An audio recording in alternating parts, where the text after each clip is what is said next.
이슈 털어주는 남자 김종배입니다.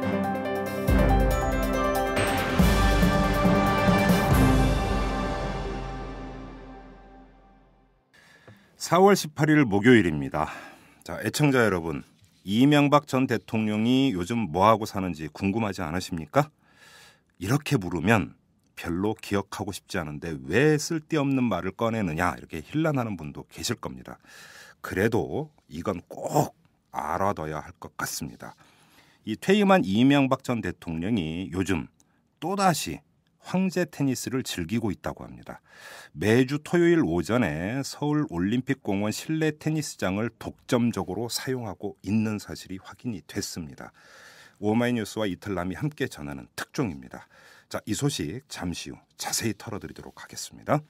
재벌과 모피아의 함정에서 탈출하라. 종횡무진 한국경제. 재벌 개혁에 앞장서온 김상조 교수. 그가 한국경제에 던지는 8가지 질문. 우리가 몰랐던 한국경제의 진실을 파헤칩니다. 더 이상 경제 권력자들의 눈속임에 속지 마세요. 종횡무진 한국경제. 오마이뉴스가 만드는 책 오마이북.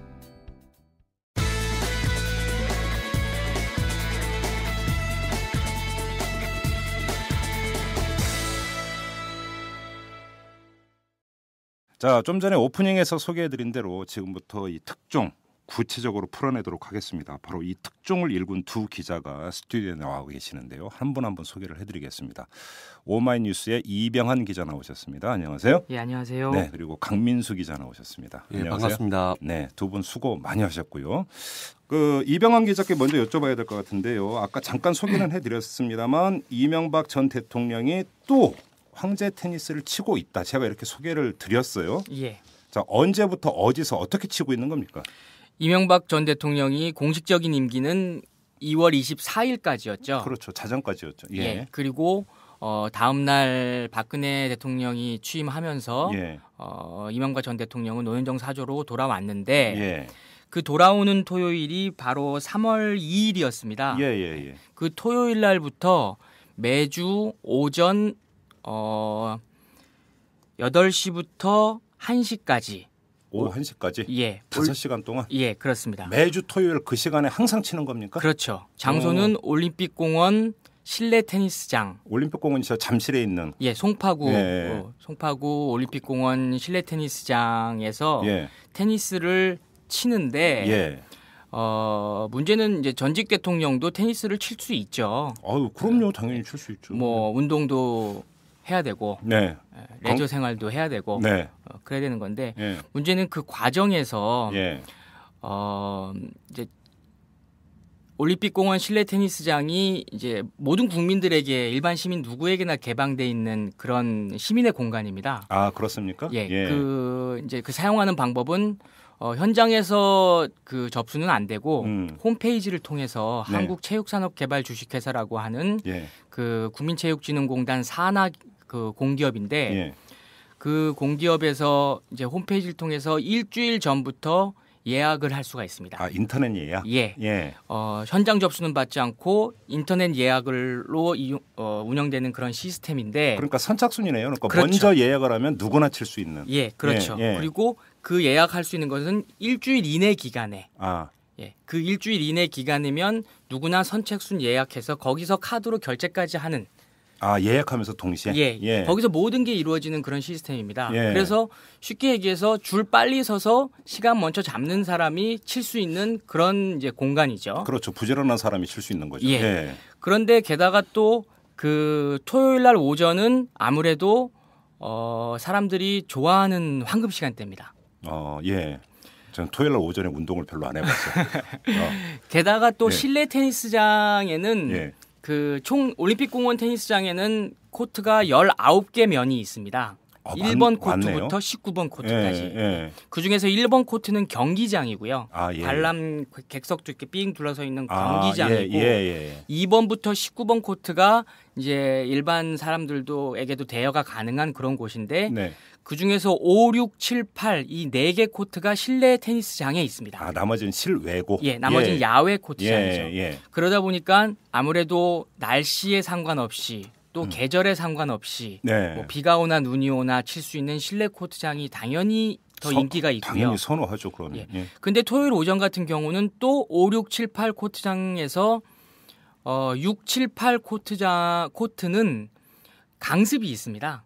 아, 그래요? 예. 그래서 그냥 일반 사람들이 대여해서 쓸 수는 없고 5번만 가능한 거네? 그렇죠. 예. 그러니까 오직 토요일 오전 같은 경우는 실내 테니스장은 5번만 5번 코트만 일반 사람들에게 대여를 할 수 있는 것이기 때문에 예. 사실 토요일 오전에 5번 코트를 잡는다는 게 굉장히 치열합니다. 하늘의 별 따기군요. 예. 근데 이걸 독점적으로 사용해 오고 있다라는 겁니까, 지금? 맞습니다. 그 퇴임 이후에 저희가 확인한 바로는 모든 자료에서 그 매주 토요일 오전마다 오전 8시부터 오후 1시까지 5시간 동안 예. 이명박 전 대통령을 위해서 독점적으로 그 공간이 사용되고 있었습니다. 자, 여기서 그럼 중요한 포인트가 나오는데 그럼 이명박 대통령 측에서 예. 부지런을 떨어갖고 그러면 항상 그 매주 그러면 예약을 선점하기 때문인 겁니까? 그러면 문제될 건 없습니다. 그렇습니다. 예. 저희가 취재하는 과정에서 네. 일단 취재가 크게 두 단계로 진행이 네, 됐어요. 네, 네. 첫 번째는 과연 그곳에서 치고 있다라는 접수를 받고 예. 과연 치고 있는가를 확인하기 위해서 약 2주간에 걸쳐서 저희가 이른바 관찰 취재를 하셨군요. 그렇죠. 네. 그쪽에다가 노출을 안 되게 예. 그 테니스를 치는 시민인 것처럼 해서 매주 갔습니다. 원래 그 테니스 라켓 있었어요? 이병환 기자? 테니스 라켓인 것처럼 하는 가방 들어있는 가방인 것처럼 이렇게 해서 추리닝을 입고 예. 그렇게 해서 예. 그 올림픽공원 실내 테니스장에 가서 2주 연속으로 저희가 이제 처음에 그 제보를 받은 건 3월 24일이었고요. 예. 그 이후에 이제 주변 취재를 한 다음에 네. 가장 먼저 돌아오는 3월 30일 날 토요일 날 오전에 가서 예. 이명박 전 대통령이 와서 치는가를 확인을 하고 쳤고요. 예. 그 다음에 그 다음 주 4월 6일 토요일에도 예. 가서 확인을 하고 쳤고요. 예. 여기서 확인되는 것은 이명박 전 대통령이 매주 토요일 오전 그 시간에 와서 친다라는 것이 확인이 되는 거죠. 그렇다면 이제 방금 질문하신 예. 이 과정에서 뭔가 공정하지 않은 그렇죠. 것이 있느냐 그렇죠. 그게 이 문제죠. 부분인데요. 예. 그러면 그때부터 저희가 이제 확인을 한 이후에 네. 그때부터 이제 공개적인 취재로 전환을 했죠. 예. 그래서 그 관리하는 한국체육산업개발 주식회사 쪽에 가서 예. 이 상황에 대해서 문의를 했죠. 음. 근데 그쪽에서는 처음에 답변은 이랬습니다. 이명박 전 대통령 측에 뭐 경호원도 있고 비서진도 있고 해서 사람들이 굉장히 많으니까 네. 그쪽 비서진들은 이제 이명박 전 대통령이 테니스를 치려고 할 때 그것이 무리 없이 네. 또 경호상으로도 예. 뭐 등등 고려해서 잘 이루어지게 하는 게 그 비서진들의 임무니까 그 사람들이 예약했을 거다. 예. 예. 이게 0시부터 열리거든요. 일주일 전부터니까 예. 토요일 날 예약은 그 전주 일요일 0시부터 열립니다. 네. 그러니까 예약 열리자마자 막 가서 예약을 하는 거다. 실제로 실제로 줄 서서 예약을 한다는 거죠. 예. 그래서 그러냐? 예. 저희가 확인할 수 있는 길이 없기 때문에 그것에 대해서 아니더라도 반박할 수 있는 상황이 아니었기 때문에 예. 처음에는 이제 그쪽의 해명에 대해서 듣기만 했죠. 듣기만 했고, 근데 저희가 이제 기자이다 보니까 네. 이제 의문 나는 점에 대해서는 계속 물어야 되지 않습니까? 그럼 당연하죠. 예. 그래서 제가 이렇게 물었습니다. 그러면 이게 다 100% 전산으로 처리되는 시스템이니까 예. 예약 기록이 있지 않겠느냐? 예. 그러면 그 예약 기록에서 즉 방금 해명한 대로 하자면 이명박 전 대통령 측에서 0시 땡 하자마자 클릭해서 줄 서서 그렇죠. 예약을 한다는 얘기니까 기록이 있을 거 아니에요. 최소 예약 시간이 이명박 전 대통령 이름으로 예약은 안 돼 있다라고 하더라도 네. 뭐 그 비서진들 다양한 사람들 이름으로 음. 최소한 0시 1분, 예. 0시 2분, 그렇죠. 0시 3분. 예약 시점이 나와 있을 거예요. 그렇게 예약이 됐을 거 아니냐. 예, 내놔라. 그러면 우리가 그러니까 그 해명이 음. 그 의혹이 다 풀릴 거 아니냐. 그 기록을 한번 보자라고 얘기를 했습니다. 예. 근데 이제 그쪽에서는 개인정보 보호 때문에 거기에 이제 전산으로 되는 거니까 이름은 물론이고 연락처나 주민등록번호는 요즘에 안 수집한다라고 하더라도 뭐 카드번호나 이런 것들이 있지 않겠습니까? 그런 것 때문에 열람이 곤란하다라고 얘기를 했죠. 근데 뭐 그 말도 일견 타당하죠. 근데 그래서 제가 다시 이렇게 얘기를 했습니다. 제가 알고자 하는 건 그런 정보가 아니다. 그런 이름들 그 개인 정보들은 지워도 좋다. 예약한 시점만 그렇죠. 제한적으로 공개하면 되죠. 예, 그 예약 시점만 보면 되는 거 아니냐라고 얘기를 했을 때 그거 갖고 어쨌든 한참을 밀고 당기고 실랑이를 버렸습니다. 그렇게 이틀 동안 얘기를 했는데 결론적으로는 이제 보여주지 않았었죠. 그러면 진실은 뭐였습니까? 그래서 결국은 진실은 이명박 전 대통령 측에서 홈페이지로 다른 시민들하고 똑같이 예약을 하는 게 아니라 비서진에서 그쪽에 전화를 합니다. 그 회사로 관리하는 회사로? 전화를 하면 뭐 이번 주 가십니다. 뭐 이런 식으로 전화를 하면 한국체육산업개발 주식회사 쪽에서 그 테니스 쪽을 담당하는 그쪽 이제 파트에서 그 토요일 오전 그 해당 5시간을 잡아놓습니다. 전산적으로. 엄밀하게 얘기하면 그러니까 예약이 돼 있는 것처럼. 예약이 돼 있는 것처럼 밖에서는 그렇게 보이게. 그리고 또 엄밀하게 얘기하면 그 예약을 차단하는 거죠. 그렇죠. 다른 사람이 예약을 못하게. 그렇게 차단을 해서 이명박 전 대통령이 테니스를 치는데 아무 무리가 없도록 조치를 해놓고 있던 거였죠. 그래요? 그게 진실이었습니다. 그것은 저희가 배재정 민주통합당 의원실을 통해서 그쪽 그 예약 현황, 그 2월, 3월, 4월 예약 현황 기록을 입수한 결과 저희가 문제제기 의문을 가졌던 토요일 날 그 해당 시간에 예약 기록이 아무것도 없었습니다.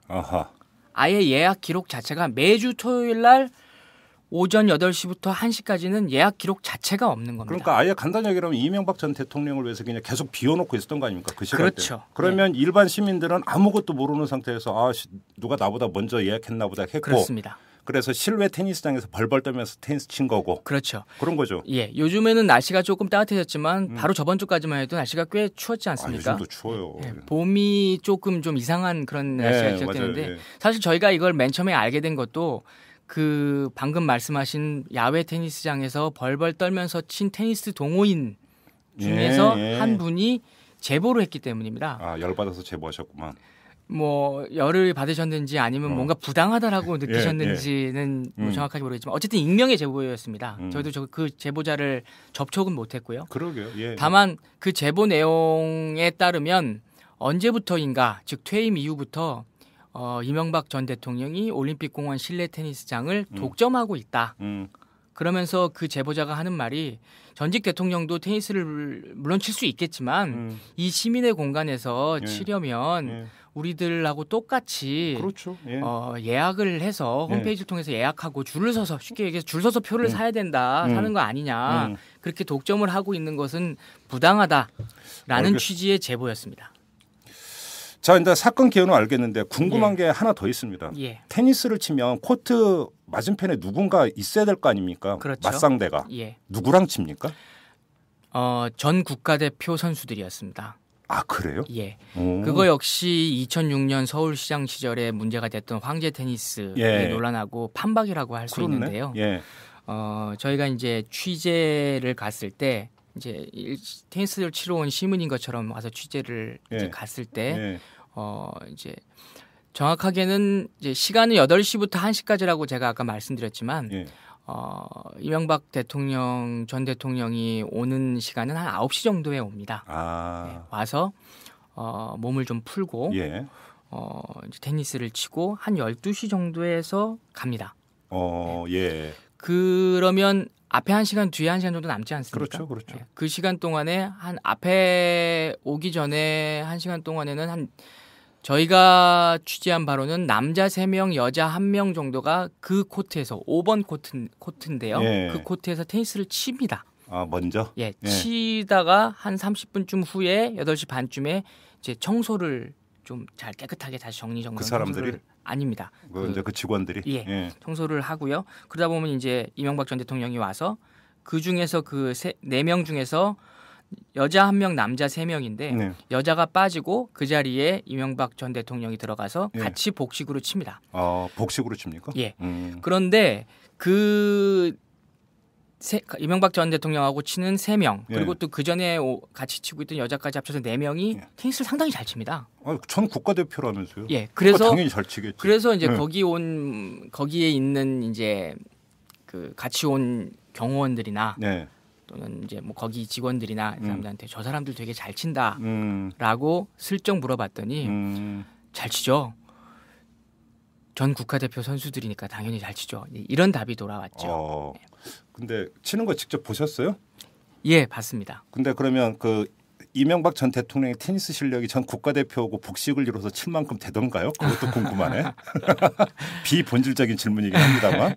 뭐 아무리 잘 친다고 한들 전 국가대표 선수들만큼은 되진 않겠죠. 그렇죠. 네, 근데 또 나이도 차이가 있고. 근데 그러니까. 여기서 궁금한 게 이거는 좀 아마 확인은 좀 어려울 것 같긴 한데 전 국가대표 그러면 그 선수들이 자발적으로 이명박 전 대통령이 좋아서 와서 쳐주는 거냐 아니면 불려 나오는 거냐 불려 나오면 예를 들어서 보수를 받는 거냐 이것도 상당히 궁금한데 이게 좀 확인이 좀 어려울 것 같은데 확인이 좀 됐나요? 어떻습니까? 예, 그 부분을 저도 궁금하긴 한데 그 부분에 대해서 확인까지는 아니고 이명박 전 대통령 측에다가 문의를 한 결과 전직 국가대표 선수들이라는 것에 대해서는 인정을 했고요. 다만 누군가 주선하고 데리고 온 게 아니라 여기서 주선이란 거는 아마 뭐 이제 강제적인 동원 뭐 이런 의미 부정적인 의미가 있겠죠. 그런 게 아니라 오래전부터 테니스를 같이 치던 사람들이다. 그래서 네트워크가 있다. 이렇게 해명을 했습니다. 그래요? 전 국가대표면 여러 군데 강습도 나갈 수 있고 그렇죠. 그러면 그러니까 돈도 많이 버실 것 같은데. 근데 토요일 그 황금 시간대 이명박 전 대통령하고 계속 매주 테니스를 친다. 근데 그게 이제 오래된 어떤 그 네트워크 때문에 자발적으로 와서 치는 거다. 이게 이제 이명박 전 대통령 측의 해명이라는 거죠. 자, 그럼 이제 이명박 전 대통령 측에 지금 이제 그 입장이 나온 것 같은데 그 5번 코트를 독점적으로 사용하는 것에 대해서는 뭐라고 이야기를 하던가요? 이명박 전 대통령 측에서는 그 전화 한 통화로 그 코트를 독점적으로 사용했다는 것에 대해서는 인정을 했습니다. 했습니까? 다만 그렇게 이루어지는 시스템이 일반 시민들이 예약을 못하도록 그 예약 전산 시스템을 내부적으로 차단하는 방식으로 이루어지는지는 몰랐다. 그게 말이 됩니까? 근데? 즉 그 말인즉슨 이명박 전 대통령 측하고 그다음에 그 관리하는 한국체육산업개발 측 이 두 측의 합작인데 이렇게 이루어질 수 있는 게 그걸 분리해서 말을 하는 상황입니다. 자기들이 협조를 요청한 것은 사실이고 매주 전화를 해서 그 시간에 간다라고 얘기했던 건 사실이지만 그렇다고 해서 전산 시스템을 그렇게 잡아놓고 차단하는 방식이었는지는 몰랐다. 몰랐다. 그러면서 지금 얘기를 듣고 보니 일반 시민들이 예약을 못하는 불편한 상황이 있었을 것 같다. 그래서 이제 완곡하게 사과를 했고요. 그래서 앞으로는 정상적인 절차를 거쳐서 예약을 하도록 하겠다. 이제 앞으로 거기 안 쓰겠다가 아니라 그리고 다른 곳도 테니스장을 알아봐서 다른 곳에서도 치도록 하겠다. 그래 또 그 얘기도 했습니까? 그 두 가지의 이제 일종의 대책을 얘기를 했습니다. 그래요. 다만 저기 한 가지 제가 확인한 바로는 저희가 오늘이 이제 18일이지 않습니까? 이번에 돌아오는 내일 모레 토요일 날 오전에도 이명박 전 대통령 측에서 동일한 시간에 5번 코트에 예약이 돼 있는 걸 확인을 했습니다. 그렇습니까? 그러니까 그런데 그러니까 오마이뉴스에서 취재 들어갔고 그 자기들이 전화 한 통화로 그 5번 코트를 쓰는 게 왜 잘못된 것인지 이제 인지가 된 거 아니겠습니까? 근데 이번 주 토요일 날 또 치는지 좀 한번 확인을 좀 해볼 필요가 있을 것 같습니다. 예약돼 있는 건 확인을 했고요. 모르겠습니다. 또 실제로 올지 안 올지. 그러니까 또 안 와도 문제입니다. 왜냐하면 그때 잡아놨기 때문에 안 오면 그러면 다른 사람이 쓸 수 있는 권리를 완전히 박탈을 한 것이고 또 두 번째로 한국체육산업개발 주식회사 쪽에서는 뭐 어쨌든 그 대관 비용 얼마래요? 근데 그 코트 쓰는데 빌려 쓰는데 예. 이게 시민들에게 개방되어 있는 그런 공간이기 때문에 예. 가격이 그렇게 비싸지는 않습니다. 그렇겠죠. 야외 코트 같은 경우에는 평일에는 예. 시간당 10,000원. 10,000원? 예. 그런 수준이고요. 실내 코트는? 실내 코트료는 그거보다 조금 비싸서 시간당 22,000원인데 주말에는 좀 더 비싸서 25,000원입니다. 시간당. 25,000원을 5시간 잡아놨으니까 125,000원이 되는 건가요? 그렇죠. 근데 그 돈은 냈대요? 예, 냈다라고 합니다.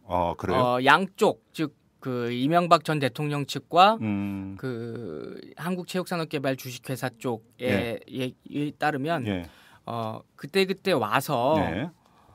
카드로 계산을 했다. 예. 그리고 이명박 전 대통령 측에서는 영수증도 있다. 이렇게 얘기를 하는데 예. 기록으로는 확인이 아직 안 되고 있는 상황입니다. 예, 그래요. 근데 이 비용 문제에서도 좀 더 자세하게 짚고 넘어갈 필요가 있는 게 네. 홈페이지에서 예약을 했다라고 한다면 거기서 바로 즉시 결제라면서요. 그렇죠. 결제까지 이루어지는 시스템이기 때문에 예. 돈을 냈다라는 비용을 지불했다는 것을 의심할 여지가 없지만 홈페이지라는 그런 정상적인 과정을 거치지 않았기 때문에 결제 과정 자체가 없었던 거거든요. 그렇죠. 그리고 나중에 따로 했다라는 것이기 때문에 예. 그것이 실제로 이루어졌는지를 확인할 필요가 있고요. 네. 그리고 또 한 가지는 이명박 전 대통령은 사실 뭐 일종의 범죄라고 얘기한다면 전과가 있지 않습니까? 네네네. 2006년에 황제 테니스 맞아요. 때 예. 소위 말해서 공짜로 예. 수년간 쳐서 맞아요. 그 비용이 뭐 1,000만 원대다, 예. 몇백만 원대다. 그리고 실제로 600만 원을 지불하기도 사후에 정산하기도 했었고요. 예. 그런 전력이 있기 때문에 그러면 좀 더 자세하게 들여다봐야 하는 게 상식이겠죠. 그렇죠. 그건 좀 한번 나중에 추가로 한번 확인을 해보도록 하죠. 예. 자, 이병헌 기자를 통해서 이 사건의 개요를 일단 좀 쭉 정리를 했고요. 우리 강민수 기자 오래 기다리셨는데 이 취재 후일담이 좀 있어요. 저 강민수 기자께 좀 그걸 좀 여쭤봐야 될 것 같은데 이명박 전 대통령 같이 그 사진까지 찍으셨다고요? 강민수 기자가? 네, 맞습니다. MB와 단독 그 사진을 찍은 기자는 몇 안 될 것 같은데요. 뭐 영광인가요?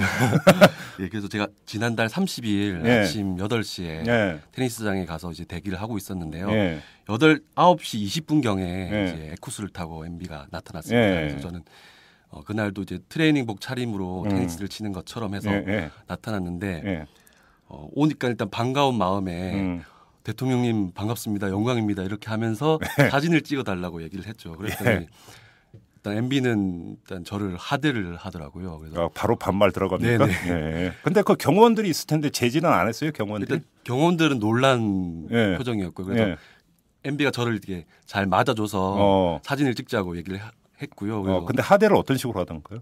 테니스 치러 왔냐고. 그래서 사진을 실내 공간이어서 햇빛이 잘 나오는 곳에서 찍자고 하면서 저랑 이제 사이좋게 이렇게 사진을 찍었고요. 사진은 이제 경호원이 직접 찍어줬고. 2장을 찍어줬습니다. 네. 그래요?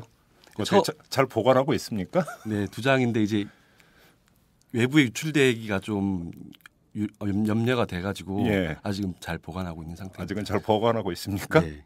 자, 오늘 지금 이 이탈남을 통해서 공개되고 있는 내용은 오마이뉴스 또 이 그 사이트에 동시에 공개가 되고 지금 저희는 이제 오디오이다 보니까 사진 이런 것들을 이제 그 애청자 여러분께 보여드리지 못하는 이제 한계가 있는데 또 그런 아주 그 현장 사진이라든지 이런 것들은 오마이 본판을 통해서 다 공개가 되니까. 그걸 좀 그러니까 그 우리 애청자 여러분들 꼭 오마이뉴스 기사도 좀 봐주시기를 바라는데, 근데 오마이뉴스 기사에 우리 강민수 기자하고 이명박 전 대통령이 함께 찍은 사진이 올라갑니까 안 올라갑니까? 그거는 아직 판단을 좀 해봐야 될 것 같은데요. 제가 그날 취재를 일단 시민의 입장에서 진행했기 때문에 그래서 좀 이명박 전 대통령 측에서도 이걸 가지고 좀 문제를 삼을 수 있지 않을까라고 생각돼서 그래요? 그 사진 공개는 아직 좀 더 상의를 해봐야 될 것 같습니다. 그러면 우리 강민수 기자는 이제 그 테니스 코트에서 이제 계속 쭉 관찰 취재를 하신 거잖아요. 네네네 맞습니다. 근데 아까 이제 이병헌 기자께서 이제 그 말씀을 하시면서 옆에 코트가 있는데 그때 그 시간대는 항상 강습이 열린다고 얘기를 했어요. 네네. 그러면 이명박 전 대통령이 토요일 그 오전에 5번 코트에서 테니스를 칠 때 강습은 정상적으로 열렸습니까? 네네 그 시간대 나머지 세 개 코트에서는 강사와 이제 강습받는 수강생이 계속 강습을 진행하고 뭐 있습니다. 경호원들이 대통령 경호 문제가 있다 이러면서 뭐 이렇게 뭐 제지하거나 제약을 한다거나 이런 그런 건 전혀 없이 조용하게 5번 코트에서만 테니스를 쳤습니다. 그래요? 자, 지금 강민수 기자께서 이제 그 이명박 전 대통령과 같이 사진들 찍은 게 그러니까 그게 3월 30일 날이었던 거예요? 네, 맞습니다. 예. 그리고 그 다음 주에도 혹시 가셨어요? 그때는 이병환 기자가 이병환 기자가 가셨나요? 예. 그때는 어땠습니까? 예, 4월 6일 날에는 이제 가장 중요한 특이점이 비가 오는 날이었다는 겁니다. 예. 새벽부터 비가 내려서 그날 야외 코트는 모두 사용할 수 없는 그런 상황이었습니다. 그러면 남는 것은 실내 코트 4면인데 그중에서 6, 7, 8은 아까 말씀드렸다시피 강습이 있었고요. 오직 한 코트만 사용할 수 있었던 겁니다. 그 시간에도 그 5번 코트는 이명박 전 대통령의 차지였습니다. 그날 이제 그 전주에 저희는 이명박 전 대통령이 와서 친다는 사실은 이미 확인했었기 때문에 그 주에 저희의 취재의 가장 큰 목적은 사진으로 남기는 거였습니다. 물론 이명박 전 대통령과 그 강민수 기자가 같이 인증샷을 찍은 거는 있었지만 현장 사진이 있어야죠. 그렇죠. 근데 그 사진 찍기 어려웠을 텐데. 그래서 또 사진기가 되게 크지 않습니까? 그렇죠. 아직까지는 저희가 취재한다는 사실을 노출을 하지 않아야 되는 그런 상황이었고 그래서 그것을 찍기 위해서 뭐 별별 방법을 다 동원했습니까? 뭐 거의 첩보 영화를 찍는 것 같은 그런 상황으로 이제 뭐 이제 했었습니다. 더 구체적으로 안 묻겠어요. 왜냐하면 영업 비법에 해당이 되는 거기 때문에. 그렇죠. 이 기법은 제가 안 묻겠습니다. 아무튼 그날 그 사진이 그러니까 오늘 이제 그 올라가는 기사에 다 실리게 되는 거죠. 예, 맞습니다. 그래서 그때 당시에 실내 테니스장에서 이명박 전 대통령이 테니스를 치는 사진들이 저희가 다 올라가고요. 거기에 같이 쳤던 이제 그 전 국가대표 선수들과의 모습도 같이 올라가고 이제 5번 코트라는 것도 이제 다 확인이 되는데요. 전 국가대표 선수들이 굉장히 공손하게 보통 이제 이게 운동이기 때문에 공으로 하는 운동이 있기 때문에 라켓으로 공을 이제 전달을 하지 않습니까? 던져서 전달하고 굴려서도 전달하고 라켓을 쳐서 주죠. 그럼 그렇죠. 근데요. 근데 이제 그렇게 하지 않고 꼭 이제 두 손으로 공을 갖다 드리죠.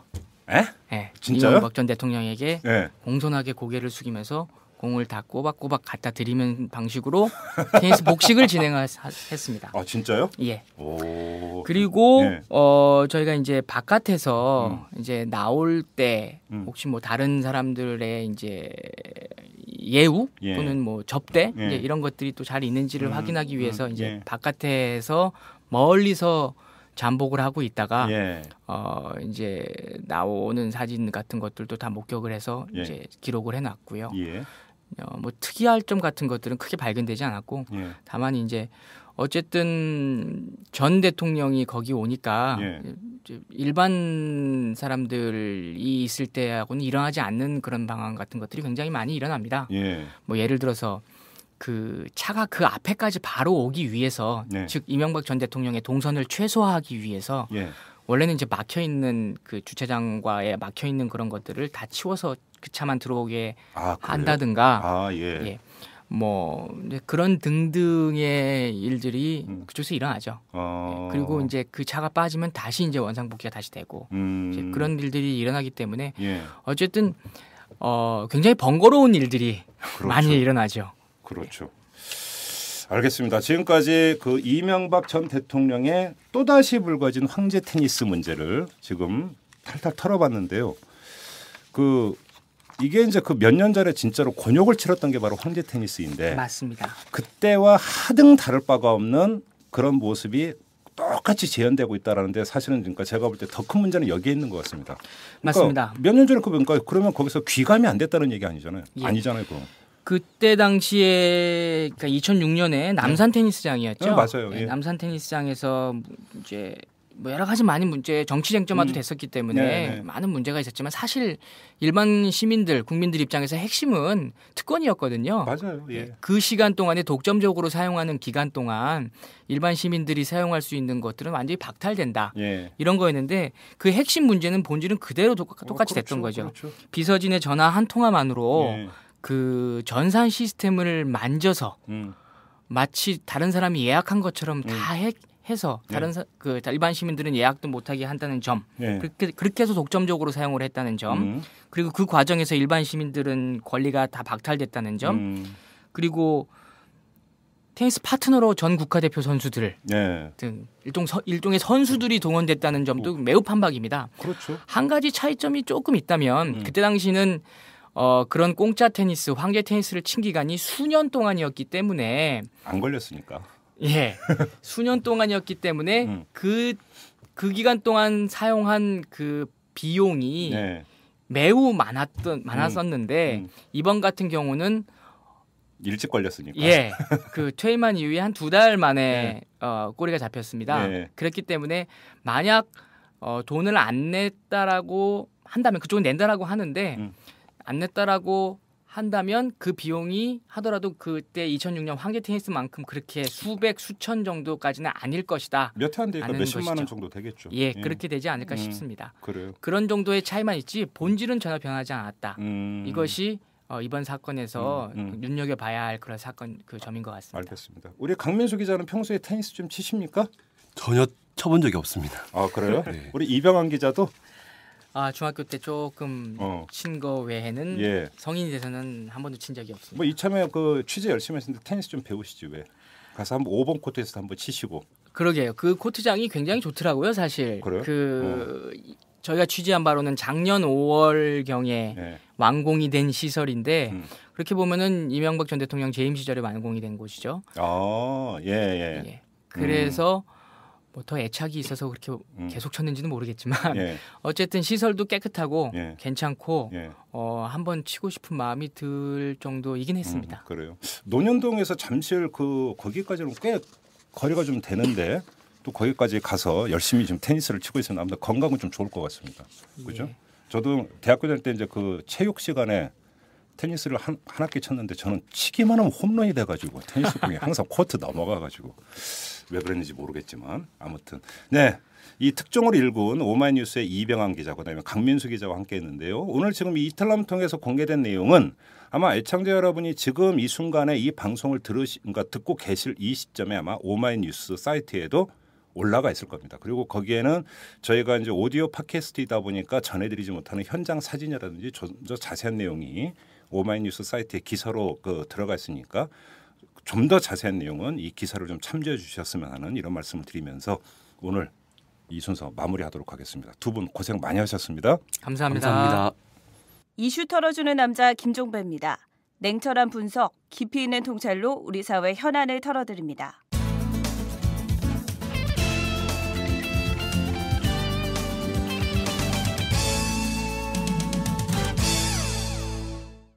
자, 매주 목요일에 보내드리는 오창익의 인권 이야기 시간입니다. 자, 오늘도 어김없이 오창익 인권연대 사무국장 나오셨습니다. 안녕하세요. 네, 안녕하세요. 네, 지난주에 검찰개혁 이야기를 했는데 오늘 제 2탄을 좀 해야 됩니다.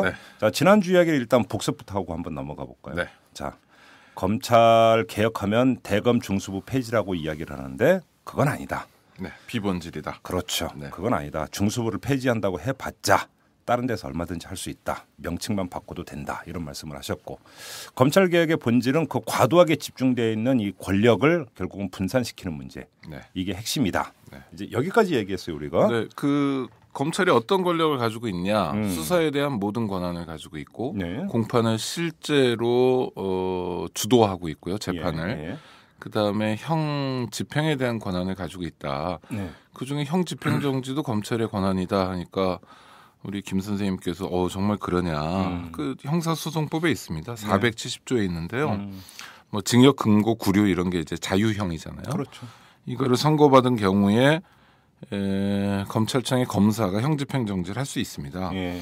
사유가 몇 가지가 있는데요. 뭐 건강을 현저히 해하거나 생명을 보존할 수 없을 그런 염려가 있을 때 하고요. 70세 이상인 경우. 또 직계 존속, 뭐 부모님이 70세 이상으로 중병이나 장애인으로 보호할 친족이 없을 때, 또는 직계 비속, 애들이 이제 유년으로 보호할 다른 친족이 없을 때도 형집행정지를 해줄 수 있고요. 기타 중대한 사유가 있을 때도 해줄 수 있습니다. 그 기타는 검찰 마음먹기 나름입니다. 그렇죠. 그러니까 항상 문제는 기타야. 항상. 그러니까 이게 굉장히 엄밀한 요건인 것 같지만 네. 운영하는 데 따라서는 뭐 재벌 총수나 이런 분들 70 넘으신 분들 많고요. 그렇죠. 또 건강을 해하거나 이런 우려도 많을 수 있고 또 그 교도소에 가면 아파요 사람들이. 그 아픈 척하는 것도 있지만요. 재벌 총수는 가기만 하면 하여간 재판 나올 때 꼭 휠체어 타고 나오잖아요.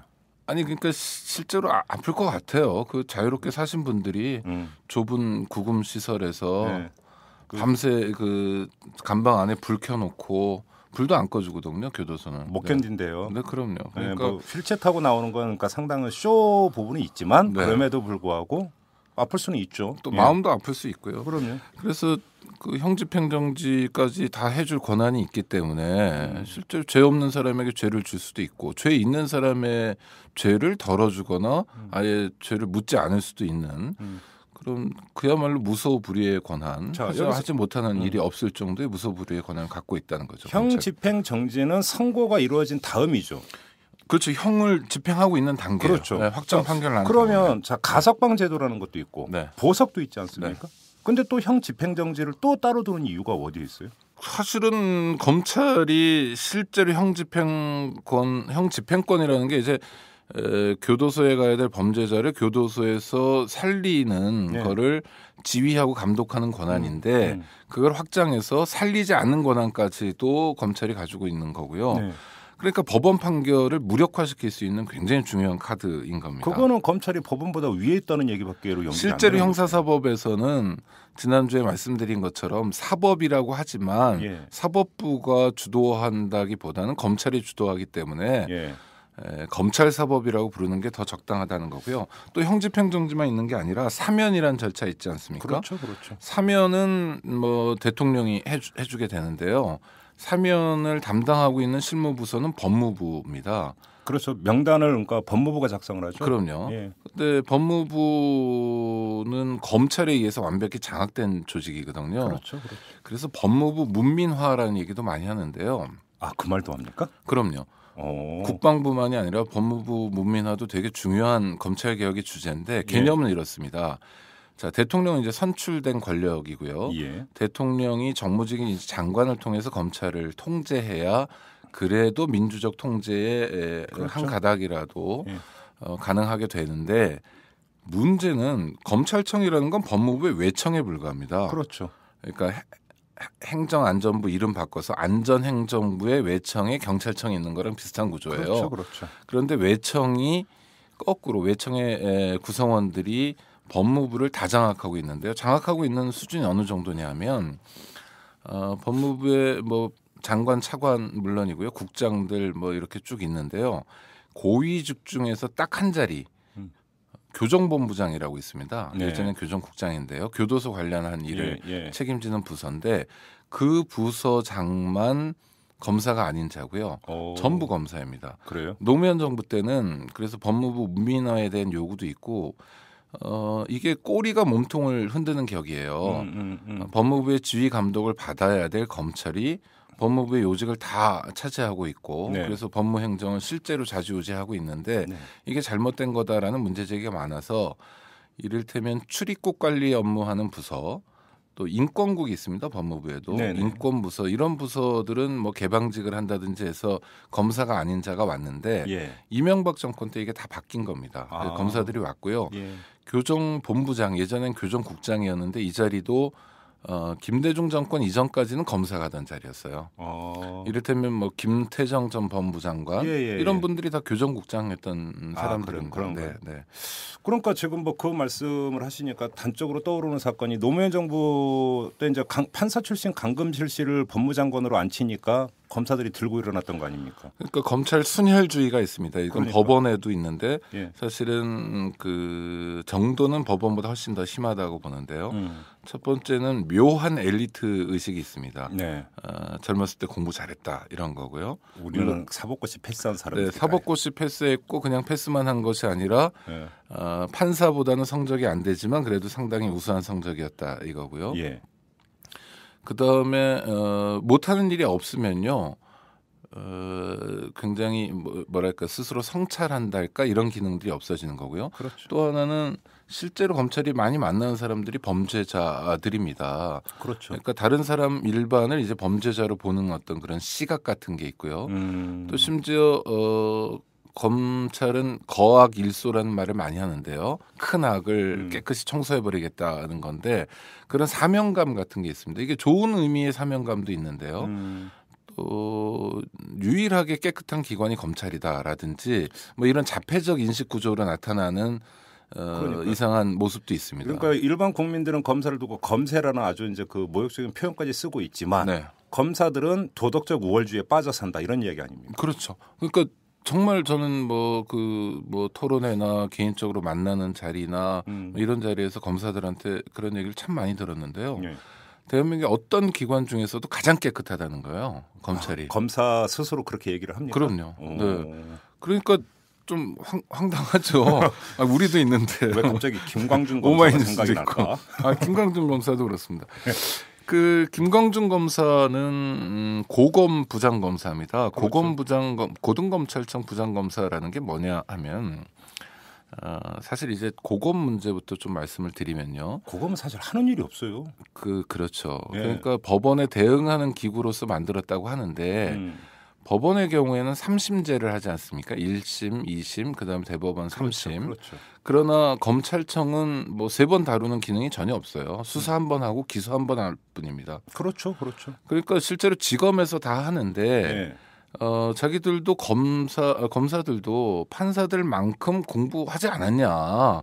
우리도 좀 뭐 대접이 있어야 되지 않냐 해서 만들어 놓은 기관이 고등검찰청이에요. 말 그대로 위인설관이구만요. 그럼요. 고등검찰청은 실제로 하는 일이 거의 없습니다. 없어요. 예. 인력도 별로 없고요. 예. 그런데 고위직은 잔뜩 있습니다. 법무검찰이라고 하는데 왜 법무검찰이라고 하냐면 법무부를 검찰이 다 장악했기 때문에 법무검찰이 우리나라 부서 중에서 가장 차관이 많은 부서인데요. 55명입니다. 차관만. 차관급만? 네. 그렇게 많아요? 네. 어떻게 해서 그렇게 많아요? 그러니까 검사장. 네, 검사장들 다 차관급이고. 네. 또 뭐가 있어요? 아니 그러니까 검사장들이요. 네. 각 지검장들 있지 않습니까? 그리고 지검장들은 다 검사장이에요. 네, 서울중앙지검, 서울동부지검, 서울남부지검, 서부지검, 북부지검 이러면 서울에만 5개가 있죠. 고검장 있죠. 그다음 법무부에 가 있는 여러 차관만이 차관은 진짜 차관급이고요. 그렇지. 그다음에 법무부에 무슨 국장들이 있습니다. 이런 사람들 검사장급이거든요. 인권국장이든 뭐 범죄 예방 정책국 이름이 어려운데 네. 법무부의 국장은 직책은 국장인데 직급은 차관급이네요. 그럼요. 그러네요. 그럼요. 그다음에 뭐 대검의 차장검사 또 차관급이죠. 법무연수원장 차관급이죠. 그다음에 방금 말씀드린 것처럼 뭐 법무부 기획조정실장, 법무실장, 검찰국장 이런 사람들 다 차관급이죠. 그다음에 사법연수원 부원장은 또 검사가 하는데 그것도 차관급이죠. 부원장도 차관급이에요. 네. 법무연수원 기획부장이라고 이것도 차관급이죠. 아니 잠깐만요. 법무연수원장도 차관급, 부원장도 차관급. 네. 또 뭐 실장이요? 아니 법무연수원 기획부장도 아니 그러면 고등검찰청 차장검사는 5명인데 이것도 차관급. 법무연수원의 원장, 부원장 그 부장이면 이 직급은 다른 건데 다 차관급. 다 차관급이에요? 네. 야, 웃긴다 진짜. 그다음에 또 저 퇴직하기 전에 잠깐 가 있는 자리 있는데 법무연수원의 연구위원이라고 있습니다. 이것도 차관급으로 포함할 수 있습니다. 너무 심한 거 아니에요? 그래서 네. 그러니까 현원에 따라서 좀 다른데 54명 또는 55명이 있습니다. 차관급이면 차 나오고 기사 딸린 차 나오죠? 차관이. 그럼요. 네. 그죠. 그리고 사실은 뭐 유감스럽게도 이 법무부의 차관급 자리가 대폭 늘어나는데 기여했던 정권이 노무현 정권이었어요. 아, 그런가요? 역설적으로 14명의 차관 자리를 새로 만들어 줍니다. 그리고 이명박 정권 때는 하나밖에 늘어나지 않습니다.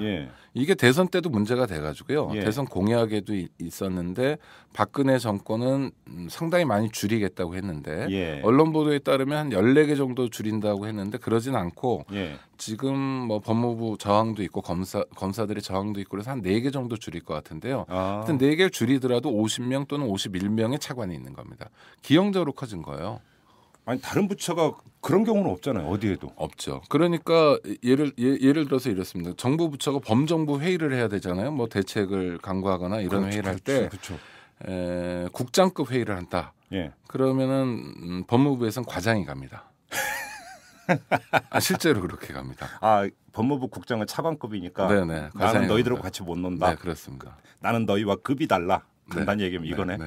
그러니까 검사들은 입직부터 3급이거든요. 예. 시작할 때 3급입니다. 예. 근데 변호사 자격증이 있다라는 게 정말 3급의 자리에 상당하냐 고민해 봐야 돼요. 왜냐하면 지금 로스쿨 시대를 맞아서 심지어 변호사 자격증 있는 사람 7급에 임명하겠다. 어제 뉴스 나왔어요. 네, 그리고 뭐 6급은 뭐 이미 기정사실화 돼 있고요. 네. 이런 상황 아닙니까? 예. 근데 공무원에서 7급하고 3급이라는 거는요. 예. 도저히 도달할 수 없는 자리이기도 한 겁니다. 시작부터가 3급으로 시작하는 사람들이 무슨 얘기냐면 아니, 잠깐만요. 네. 그러니까 똑같은 고시 행정고시가 있어요. 네. 행정고시 패스하면 5급으로 5급이죠. 가잖아요.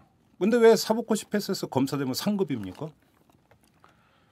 그러니까 이 사람들이 엄청난 권한을 가지면서 예. 검사들이 뭐 전 농담이라고 생각하는데 경무와 박봉 이런 얘기도 좀 하는데요. 예. 경무도 있죠. 사건이 많으니까. 예. 근데 박봉 전혀 아니고 예. 20몇 살에 3급 공무원부터 시작하는 사람들이 박봉이라고 그러면 정말 좀 듣기에 민망할 따름인데 예산에 관한 한 그다음에 직급에 관한 한 검찰이 그게 무소불위의 권력이라는 거예요. 예. 단순히 자기들이 다루고 있는 사건 수사에만 영향을 미치는 것이 아니라 예.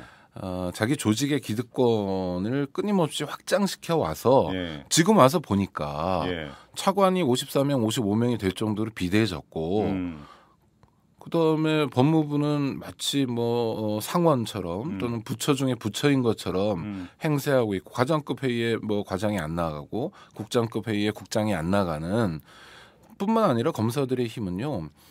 파견이 많습니다. 이게 뭐 문제가 됐던 건 청와대 파견 정도만 문제가 됐는데 그래서 이명박 정권 때 뭐 청와대 파견을 안 받겠다 해서 뭐 사표를 쓰고 들어왔다가 다시 복직을 한다든지 이런 꼼수를 부리기도 하고 그러지 않았습니까? 민간인 사실 때도 그런 사람이 한 명 그렇죠. 있었죠. 예. 그러니까 이게 청와대만 가는 게 아니라 광역자치단체부터 정말 거의 모든 기관의 검사들이 나가 있습니다. 아, 광역단체에서 파견 나가. 네, 서울시에도 나가 있고요. 아, 그래요? 뭐 국가정보원, 예. 뭐 외교통상부 물론이고요. 예. 정말 거의 다 나가 있습니다. 그러니까 이 사람들이 상당히 안정적으로 국정 정반에 대한 정보를 수집하죠. 영향력을 미칠 수 있습니다. 그리고 검찰이 지휘하는 게 경찰만 있는 게 아니라요. 이 형사소송법상 그 사법 경찰이라고 얘기하는 게 일반 사법 경찰이 있고 특별 사법 경찰이 있습니다. 특사경이라고 부르는 특별 사법 경찰에는 뭐 국세청, 관세청, 그다음에 광역 뭐 이런 것도 있고요. 광역자치단체나 기초자치단체도 있고요. 뭐 식품의약품 안정청. 그런 데는 다 특수사법경찰로. 네네. 여기도 경찰권이 있지 않습니까? 지금 그렇죠. 요새 뭐 경제민주화니 그래가지고 나오는 뉴스 중에 하나가 뭐 금감원에 금융감독원에 특별사법경찰 권한을 줘서 조사 권한을 주겠다. 수사할 수 있도록 하겠다. 그럼 자 이런 부처에서 각 부처에서 뭐 산림 관련해서 하든 또는 뭐 해양 관련 일이든 간에 뭐 또 국세청 세금 관련된 일이건 관세건 간에 이런 거를 조사하는 게 결국 다 어디로 몰리냐면 검찰로 몰립니다. 왜?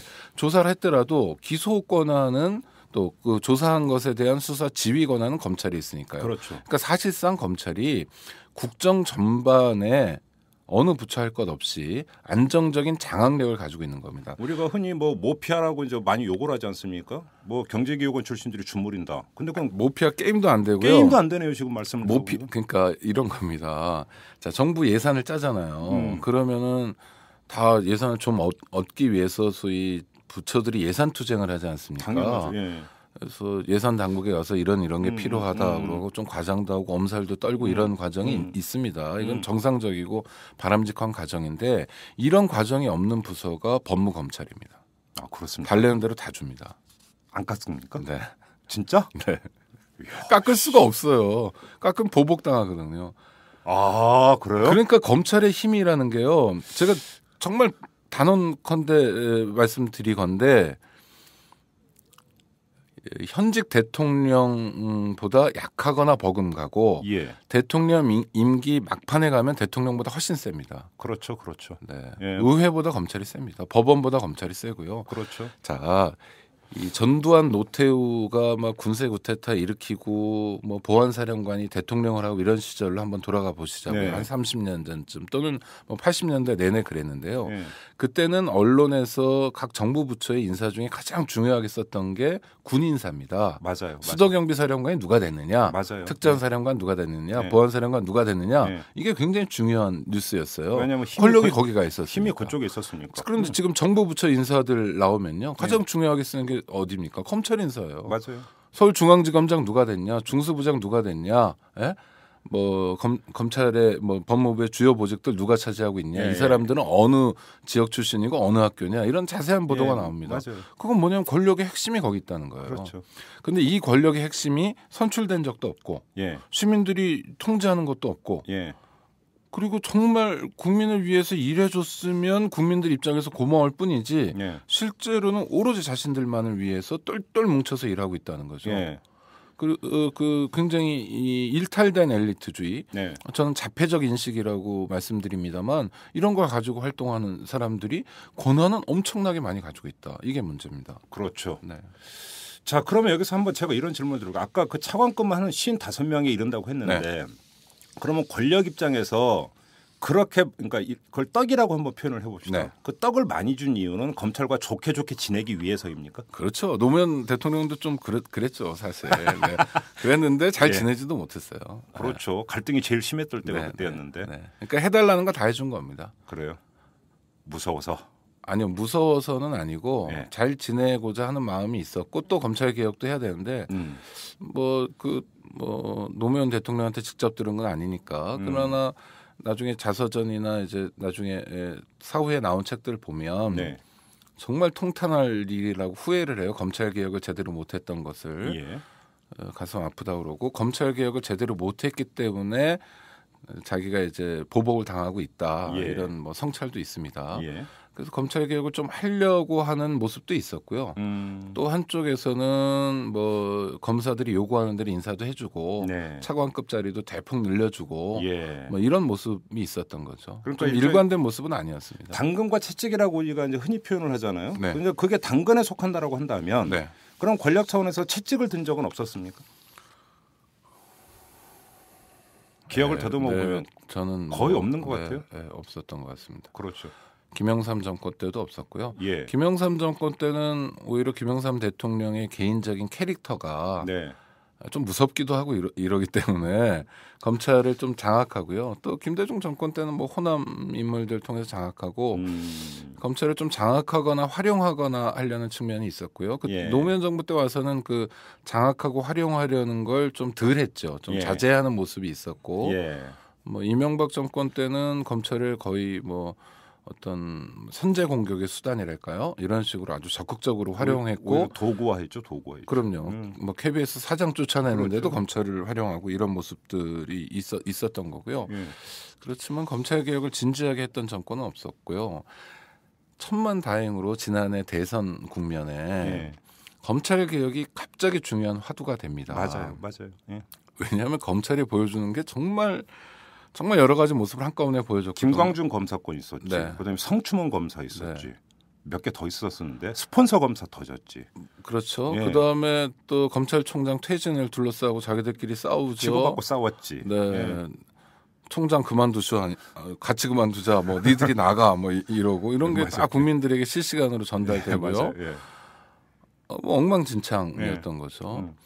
그래서 주요 후보 2명, 박근혜, 문재인 후보가 검찰 개혁에 대한 공약들을 발표했고요. 예. 특히 뭐 박근혜 후보는 이제 당선이 됐으니까 예. 박근혜 후보의 검찰 공약은 매우 중요한데 예. 지금 이제 그 얘기들을 하고 있습니다. 근데 저는 뭐 차관급 좀 줄이겠다 이런 것도 있었고요. 중수부 폐지도 있었는데 이건 사실 본질은 아니고요. 독점된 검찰 권한을 어떻게 쪼개는가인데 그렇죠, 사실 그렇죠. 박근혜 후보의 정책은 상설 특검입니다. 맞아요. 이제 예. 공약이요. 예. 근데 이 상설특검도 지금 법무부에서는 좀 뒤바꿔 버리려고 하는 기도가 있습니다. 상설특검이 과연 좋은 답이냐 하면 그것도 고민이지만 지금 나온 얘기는 사안이 불거질 때마다 특검하면 되는 거 아니냐 뭐 그런 논리로 나오대요. 네. 그러니까 특검이 늘 설치되어 있는 게 아니라 특검은 늘 설치할 수 있도록 법률의 요건을 만들어 놓고 국회에서 만약 뭘 결정하거나 온роб이나 뭐 이런 것처럼 결정을 하면 특검을 할 수 있다라는 거죠. 그러니까 하여튼 어떻게든 검찰 권한을 지키겠다는 건데요. 그래서 대선 때 국민들이 걱정했던 검찰의 모습이 있고 그 걱정했던 검찰의 모습을 이제 개혁하고자 하는 검찰 개혁의 요구가 있는데 과제가 있는데 이게 박근혜 정권 들어와서 사실상 좌초되고 있는 거고요. 검찰 개혁이라고 평가할 만한 것들이 거의 진행이 되지 않고 있는 상황입니다. 법무검찰은 끊임없이 이제 새로운 검찰총장이 최동욱 씨인데요. 최동욱 검사가 뭐 이럴 땐 파도남이다. 아세요? 파도남? 파도 뭐 부정 비리가 안 나온다. 뭐 이런 얘기. 아니 야당 청문위원들 그렇게 칭찬을 많이 하대요. 그 사람에 대해서. 워낙 이상한 분들을 많이 봐가지고 그런 것 같은데요. 야당이 야당의 역할을 해야죠. 아니, 물론 저 개인적으로 저는 뭐 청렴하거나 뛰어난 역량을 가지고 있을 수는 있다고 봅니다. 중요한 건 시대적 과제인 검찰 개혁을 수행할 만한 그렇죠. 책임자냐? 책임자냐? 이게 가장 중요한 건데요. 전혀 아니죠. 그러니까 좀 부드러운 말을 합니다. 그리고 뭐 검찰총장한테 보고하지 말고 니들이 알아서 해라. 뭐 이러고요. 뭐 서울중앙지검장이 검찰총장한테 주례 대면 보고를 했대요. 저희는 뭐 사실 그런 것도 모르죠. 내부의 긴밀한 얘기. 그런 거 하지 마라라고 지시했다 하면서 이제 새로운 이미지를 갖는 건 좋은데 실제로 검찰총장을 통해서 검찰 수사 전반에 대한 안정적 장악이 없어졌냐, 국민들이 안도할 만큼 제도적 개혁으로 가고 있느냐, 무소불위의 권한을 쪼개고 있느냐라고 하면 전혀 그렇지 않은 거죠. 그렇죠.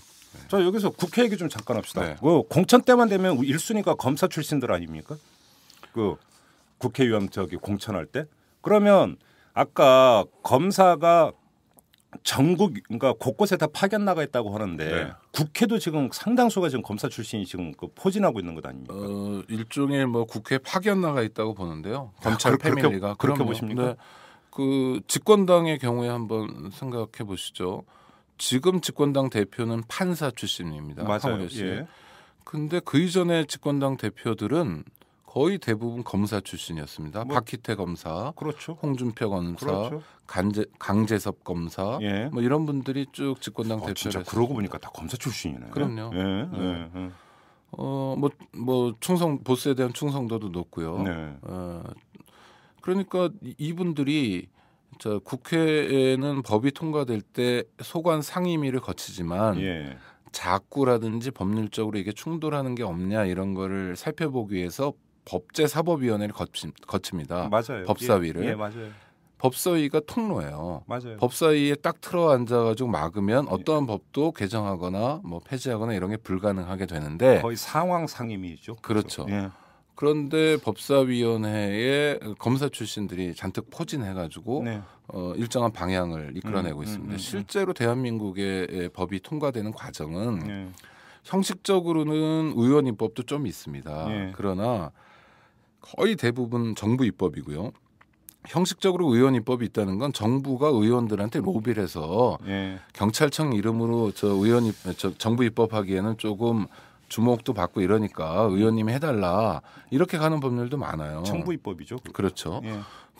그런데 그 정부 입법안을 만드는 과정에서도 법무부가 이제 이 소위 법을 다루는 부서기 때문에 그 입구도 틀어막고 있는 거고요. 그 다음에 국회에서 법을 제정하거나 하는 개정하거나 하는 작업에서도 실제로 전직 검사들이 틀어막고 있는 겁니다. 그러니까 입법권이 국민이 가지고 있는 권한인데 이 검사 출신들에 의해서 왜곡되고 있는 상황을 그대로 보여주는 거고요. 그러면 국회가 지금 그렇게 돼 있으면 18대 국회도 그렇고 17대 국회도 사법제도 개혁특위니 뭐 이런 거 만들어서 노무현 정부 때는 법정부 차원에서 했죠. 김영삼, 김대중 정부. 근데 그게 결과적으로 다 그러니까 아무것도 소득이 없어 끝나버렸단 말이에요. 그럼 국회 차원에서 이게 그 제도 개혁을 하기가 쉽지가 않다라는 결론에 도달을 하는 거 아닙니까? 제일 야당이 민주당인데요. 요번에도 그 뭐 인사 난맥상 보이고 이럴 때 정무조직법 개정안을 여야가 이제 합의했지 않습니까? 막판에. 네. 그때 뭐 검찰 개혁이나 여러 가지를 다 함께 합의해줘요. 예. 근데 야당의 경우에 고위공직자 비리수사처 이런 게 오래된 공약이었습니다. 맞아요. 그것이 그렇게 꽤 완성도 높은 개혁안이라고 생각되지는 않으나 예. 지금 실효성 있는 처방이라고 판단할 수는 있어요. 예. 그러나 그거 다 포기해 버렸습니다. 예. 아니 그러니까 야당이 뭔가 뭐 주는 게 있으면 받는 것도 있고 예. 또 하나 정책적 원칙을 좀 지켜나가는 측면이 있고 특히 검찰 개혁 문제는 네. 이게 어려운 게 아니잖아요. 또 자기들도 좀 많이 당해봤잖아요. 맞아요. 그러니까 예. 그 문제에 대한 정책 이해도 좀 있고 그래야 되는데 영 그 좀 말랑말랑한 모습으로 계속 보여준단 말입니다. 특히 지난번 19대 총선 앞두고는 모모 씨 등 검찰 출신들을 영입하려고 열을 올리기도 했어요. 한명숙 대표가. 맞아요. 예. 그래서 이게 개인적인 한풀인가 아니면 뭔가 아니 검사 출신들이 검찰 개혁을 할 수 없습니다. 민주당은 당시에 검사 출신들이 검찰 개혁을 한다고 얘기했는데요. 네. 자 보세요. 여태까지 검찰 개혁에 대해서 아무것도 안 하고 한마디도 안 한 사람이 퇴직할 때 뭐 게시판에 글을 하나 써서 검찰 개혁 얘기하고 뭐 이럽니다. 그러나 그분들의 언론 인터뷰나 이런 거 보면 제가 지난주에 말씀드렸듯이 대검 중수부 폐지에 아주 집중하고 있고요. 두 번째는 검찰의 정치적 독립, 중립에만 집중하고 있어요. 그러니까 좀 좋은 정부가 되면 검찰은 문제 없다는 거예요. 전혀 그렇지 않습니다. 그러니까 왕조 시대 때 뭐 좋은 왕을 우리가 떠올리면 그 왕이 있으면 왕조라든지 이런 시스템이 용납하거나 이해할 거가 되는 게 아니잖아요. 성군도 있지만 정말 폭군도 있죠. 엄청나게 백성을 괴롭히는 사람도 있는 거 아닙니까? 네네. 그럼 제도를 좀 민주화하든지 해야지. 그렇지. 뭐 우리가 집권하면 검찰이 괜찮고 그런 건 존재하지 않는 겁니다. 왜? 엄청난 권력을 가지고 있기 때문에 검찰은 정말 칼잡이들이에요. 칼을 어떻게 그건 자기들도 얘기합니다. 칼을 어떻게 쓰느냐에 따라서 이 칼이 요리사에게 가면 훌륭한 요리를 제공해 주는 거고 이 칼이 조직폭력배한테 가면 얼마나 정말 많은 사람을 해치는 게 됩니까? 그렇죠. 그런데 검찰이 정말 공익의 대표자로서 오로지 국가와 국민만을 위해서 일한다라는 보장이 없어요. 구체적인 사건들을 통해서 만나는 검사들은 정말 오히려 국민들이 검사들을 걱정해 줘야 되고 검찰이 걱정해 줘야 되는 상황이 반복되고 있는 겁니다. 개혁이 돼야 되는데 이 개혁을 추동해야 될 국회가 특히 야당이 하여튼 검사 앞에만 서면 좀 작아지는 것 같아요. 네, 그래요? 답답합니다. 지금 말씀을 듣던 거 답이 안 나오네 답이. 그러니까 지금 이럴 때 답이 있습니다, 사실. 뭐예요? 아니 우리 역사적으로도요. 관군이 부실하면 의병이 역할을 하고 들고 일어나야 되는 그럼요. 아니 정말 국민적으로 해야 됩니다. 예. 국회의원들은 흔히 뭐 농반 진반으로 교도소 담장을 걷는 것 같다 이런 얘기들을 하지 않습니까? 맞아요. 그리고 뭐 선거법도 굉장히 까다롭게 돼 있어가지고 좀 신문상 불이익 같은 게 있을 수도 있고요. 또 검찰에 의해서 뭐 제대로 뭐 죄가 있고 없고를 떠나서 수사 대상이 된다는 것만으로도 정치적으로 타격을 받으니까 소극적일 수밖에 없는 측면이 있죠. 그러면 우리 같은 그냥 평범한 시민들은 사실 검찰 볼 일 별로 없잖아요. 저희가 뭐 이렇게 안 봤으면 좋겠어요. 그리고 뭐 추적당할 계좌를 이렇게 많이 가지고 있는 것도 아니고 좀 그런 게 있어봤으면 좋겠어요. 그러니까요. 그래서 시민들이 조금 적극적으로 목소리를 내줘야 한다고 생각하고요. 저희도 어제 저녁에도 그런 고민을 좀 많이 했었는데 정말 제대로 된 검찰 개혁을 요구하는 활동을 앞으로 좀 해야 되겠다. 이렇게 성찰도 하고 그러지 않으면 지금 뭐 이 무소불위의 권한이 좀 되게 고착될 것 같고요. 제가 생각하는 검찰 개혁은 최소한 몇 가지는 해야 된다고 생각합니다. 첫 번째는 수사권을 가지고 있는데요. 기소권도 가지고 있습니다. 그럼 이걸 떼내자는 거예요. 그렇죠. 그러면 떼내면 누구한테 주냐? 경찰한테 주냐? 야, 경찰은 물대포 쏘고 뭐 더 한심한데 라고 얘기하는 분들이 많은데요. 많죠. 또 하나는 경찰 팥쇼가 된다 이런 얘기합니다. 맞아요. 검찰에서도 많이 얘기하고 또 우려스러운 점이에요. 만약에 경찰이 수사권을 온전히 다 가져서 경찰 팥쇼가 된다면 그 팥쇼는 지금의 검찰 팥쇼에 비해서는 힘이 없는 팥쇼입니다. 왜요? 왜 그렇게 보세요? 수사권만 있잖아요. 기소권이 없잖아요. 아, 그래서? 검찰은 수사권 플러스 기소권을 다 가지고 있잖아요. 아, 그렇죠. 그런데 수사권만 떼주기 때문에 양 기관이 이제 경합하거나 이렇게 되는 거죠. 그래서 검찰은 법률 전문가들을 채용하고 채용할 때부터 3급으로 채용하는 건 자기들이 전문성이 있다고 얘기하는 거잖아요. 그러면 전문가 집단답게, 저는 별로 전문가라고 보이진 않지만 전문가 집단답게 기소를 제기하고 공소를 유지하는 역할을 해야 된다. 네. 법률가로서의 역할을 해야 된다. 또 하나는 뭐 사법시험을 보거나 연수원에서 수사를 배우는 게 아닙니다. 경찰은 그래도 뭐 수사 이런 것도 시험도 보고 하는데 수사 전문가라고 얘기할 수 없어요. 권한이 막강하기 때문에. 법률 적용이죠. 그렇죠. 검사 그러면 역할은. 예. 검찰이 자기 역할로 돌아가야 되고 수사권은 경찰이 줘버려야 되고요. 예. 그다음에 고등검찰청 폐지해야 됩니다. 그렇죠. 아무것도 안 하는데. 네. 이건 국민의 혈세만 낭비하는 맞아요. 거고요. 고위직만 잔뜩 들어 아무짝에도 쓸모 없습니다. 맞아요. 일본에 검찰심사회가 있고 미국엔 기소대배심이 있습니다. 기소대배심은 뭐냐면 배심원 재판 있잖아요. 그런 걸 기소 과정에도 합니다. 그래서 이게 기소할 만한 것이냐 아니냐. 그렇죠. 기소 내용이 맞냐 틀리냐. 네네. 그러니까 시민적 통제 제도, 그렇죠. 민주적 통제 제도가 있는 거예요. 모든 권력에는 감시가 있고 통제가 있어야 됩니다. 이게 ABC인데 맞아요. 이게 왜 유독 검찰에만 적용이 되지 않고 있느냐. 네. 법원도 무풍지대이긴 합니다만. 그래서 이것도 뭐 검찰에서 하는 것처럼 뭐 이름만 빌린 기구를 만들어 놓거나 짝퉁을 만들어 놓는 게 아니라 법률적 근거를 갖고 법원 소속이고 또 결정의 구속력도 있는 민주적 시민적 통제 기구를 만들어야 된다. 이게 이제 제가 드리는 세 번째 말씀이고요. 또 하나는 법무부에 있는 검사들을 다 돌려보내야 됩니다. 법무부는요. 범죄 예방 업무도 하죠. 소년 보호 업무 하죠. 뭐 출입국 관리 업무 하죠. 인권 정책 하죠. 일반 그 법률 관련 사무도 하죠. 그중에 검찰도 있는 거예요. 또 교정도 합니다. 그러면 각 부서가 자기 전문가들이 양성돼야 되는데 윗자리 과장 이상의 자리들은 다 검사들이 차지하고 있어요. 검사들은 1년에 한 번씩 바뀝니다. 네. 검사들은 뭐 법무부나 서울중앙지검이나 대검이나 이런데 수도권 부서에 또 권력의 핵심에 가까운데 근무하기를 원하잖아요. 네. 성적 순으로 이제 서울중앙지검부터 가니까 검사들이 욕구를 충족시키는 데는 의미가 있지만 법무행정의 발전을 위해서는 전혀 쓸모가 없는 겁니다. 1년이 또 돌아가면 연속성도 떨어져 버리는 거죠. 그렇죠. 범죄 예방에 대해서 무슨 그렇죠. 전문성이 있겠어요.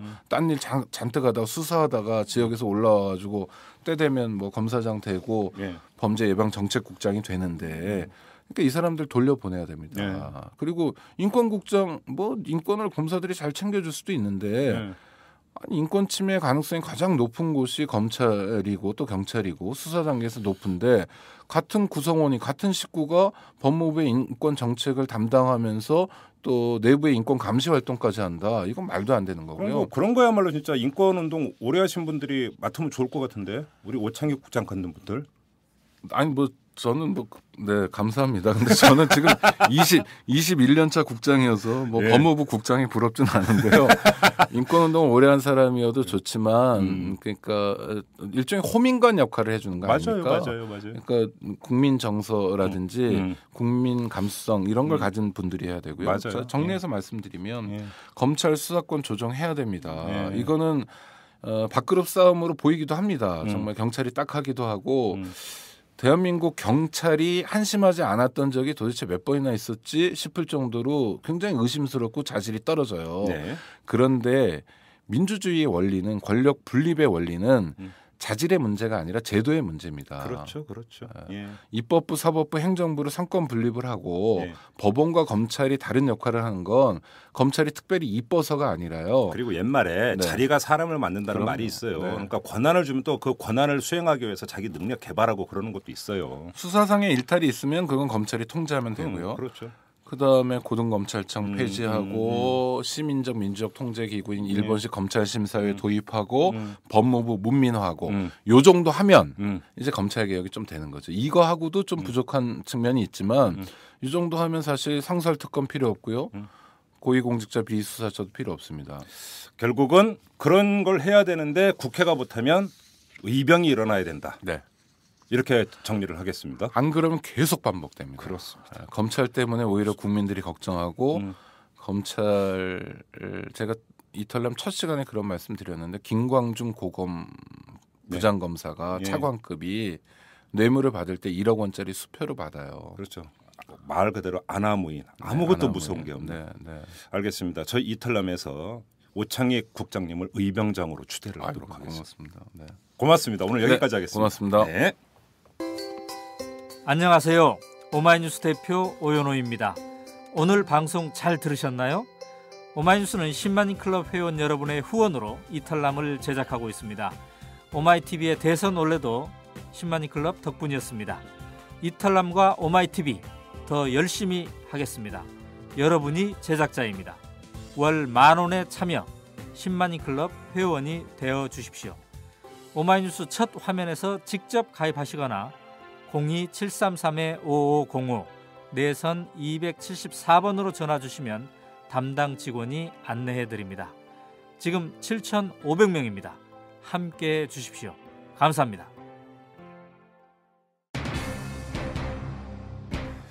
누군가 그런 얘기를 했습니다. 비판받아야 되는 것은 실수하는 게 아니라 그 실수를 되풀이하는 것이다. 이런 명언을 남긴 적이 있었는데요. 이 말을 꺼내지 않을 수가 없습니다. 더구나 일국의 대통령까지 지낸 사람이 과거의 실수를 되풀이하고 있다. 판박이처럼 되풀이하고 있다라는 사실. 이걸 어떻게 받아들여야겠습니까? 애청자 여러분, 어떻게 우리가 받아들여야 될까요? 답을 한번 내려주시기 바랍니다. 자, 이만 마치겠습니다. 지금까지 이탈남 김종배였습니다.